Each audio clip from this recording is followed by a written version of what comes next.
আমার বড় ভাই একজন আহলে কোরআন ছিলেন। আমাকে উনি বলতেন যে উনি হাদিস বিশ্বাস করেন না, উনি অনেক বড় মনের ভালো মানুষ ছিলেন, কিন্তু উনি মারা গেছেন। ওনার জন্য কি এখন পরকালের মাগফিরাত দোয়া করা যাবে কি? না ভাই, যারা হাদিস মানে না তারা কাফের, এদের থেকে দূরে থাকতে হবে। কোরআন এবং হাদিস দুটোই মানতে হবে। রাসূল আল্লাহকে মানতে হবে, রাসূলকে মানতে হবে, আল্লাহর বাণী মানতে হবে, রসুলের বাণী মানতে হবে। রসুলের বাণী মানার ক্ষেত্রে তার যদি কোনো সমস্যা থাকে জিজ্ঞাসা করে নেবে আলেমকে, যত ভালো মানুষই থাকুন না কেন।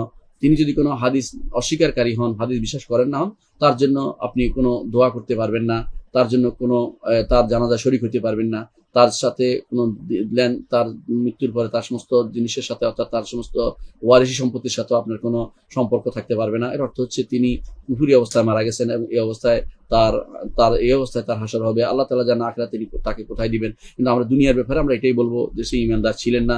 কেউ যদি হাদিস অস্বীকার করে সেই ইমানদার নয়। হাদিস অস্বীকার করার অনেকগুলো প্রবণতা আজ আমাদের সমাজে লক্ষ্য করা গেছে। যারা পরিপূর্ণভাবে অস্বীকার করে তারা কাফের, আর যারা হাদিস কিছু মানি বলে যে আমরা হাদিস মুতাওয়াতির মানি, আহাদ মানি না, তারাও চলতে পারবে না, তারাও মিথ্যুক, তারা বিহুদা কথা বলে। মুতাওয়াতির মানি, আহাদ মানি না, এই ভাগটা পরবর্তীতে আসছে। এটা সাহাবায়ে কেরামের যুগে ছিল না, তাবেঈনদের যুগে ছিল না। পরবর্তীরা যখন এটা বুঝার জন্য করেছে ভাগ, বুঝটাকে নিয়ে আগের কোরআন এবং সুন্নাহর ভিতরে ঢেলে দেয়া এবং মানা এটা কিন্তু কুফরি। যদি ইচ্ছা করে কেউ যদি কোনো হাদিস সহিহ হাদিস থেকে না মানে এবং সেটাকে রাসূল সহিহ হাদিসে মানতেছে না মেনে আমল করবে না, মানবে না, সে ব্যক্তি কিন্তু তার ঈমানের ভয় রয়েছে, ঈমান চলে যাওয়ার সম্ভাবনা রয়েছে।